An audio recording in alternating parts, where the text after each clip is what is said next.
Kamusta mga Lodi? Medyo late na nga ang ating animation tungkol sa undas. Pero pwede pa naman. Ito ang mga ginagawa kapag malapit o araw na ng undas. Meron ba kayong kaibigan? Pag nagkukwentuhan na nakakatakot, bigla na lang nauwi.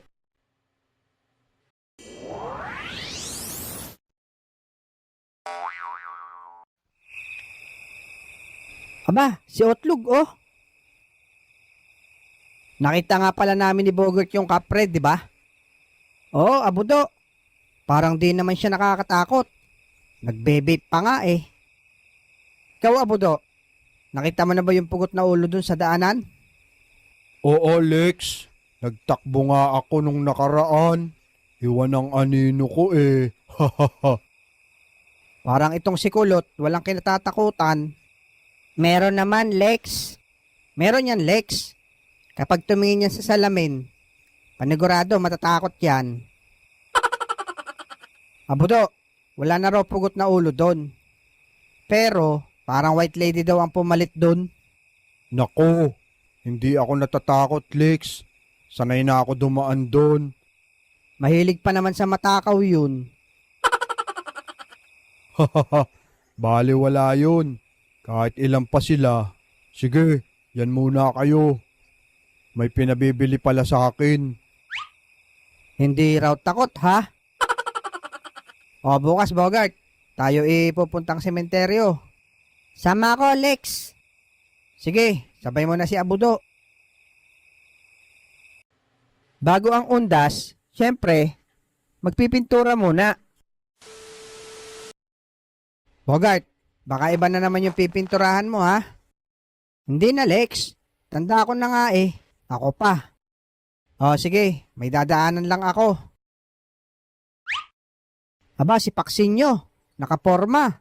Nakabarong ah. Paksinyo, sana lakad. Ang ganda ng porma nyo ah. Maganda ba? Diyan lang, aatin lang ako ng debate. Parang ibuburol ah. Lintik na are. Aba, nakarilos pa kayo ah. Tingnan mo, Tutoy. Mahal yan. Anong tatak? Gcash. Padala sa akin to eh. Aba, Gcash. Bagong brand nga yan. Teka, Paksinyo. May naiwan ata kayo. Ano, Tutoy? Yung inyong pantalon. Hayain na. Nagmamadali kasi ako. Meron din naman, ang target nila ang mga pagkaing naiwan.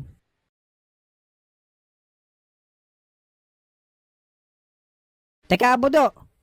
Saan ba tayo pupunta? Doon, sa unahan pa. Wala na kasing pagkain diyang makuha. Abay, mangunguha pa ako ng kandila. Tara, ikot tayo doon.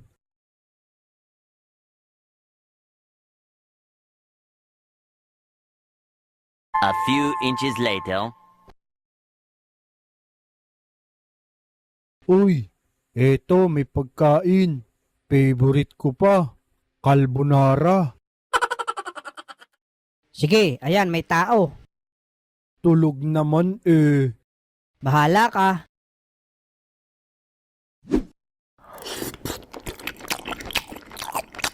Ang sarap.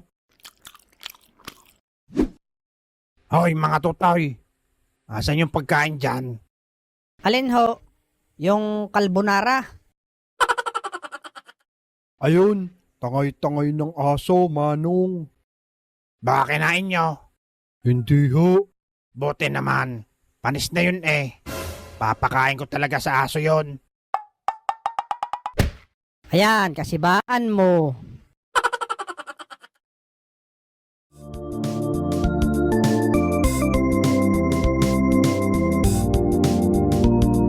Aso yon. Ayan, kasibaan mo.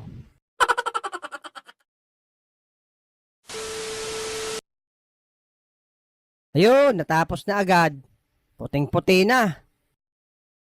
Oy, Bogart, buti tumama ka dyan sa pagpintura. Tanda ko na, Lex eh. Natatandaan mo yan? Yan yung giniba ni Abudu ah.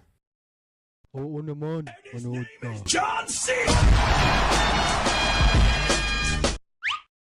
Boom, giba. Oo, Lex. Parang matibay na nga ang pagkakagawa. Buti wala dito si Abudo. Eto na, Lex. Si Abudo, kasama ko. Dito na ako. Bakit? Abudo, oh. Mukhang matibay na. Kaya mo kaya ulit yung ginawa mo dati? Oo naman.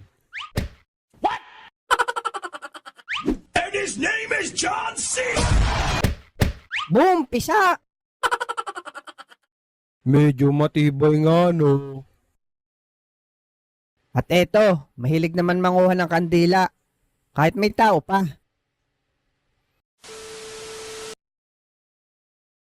Ang tagal naman umalis ni Manong. Hindi ko tuloy makuha. Kulot! Ano? Nakakarami ka na ba? Wala nga, Alex.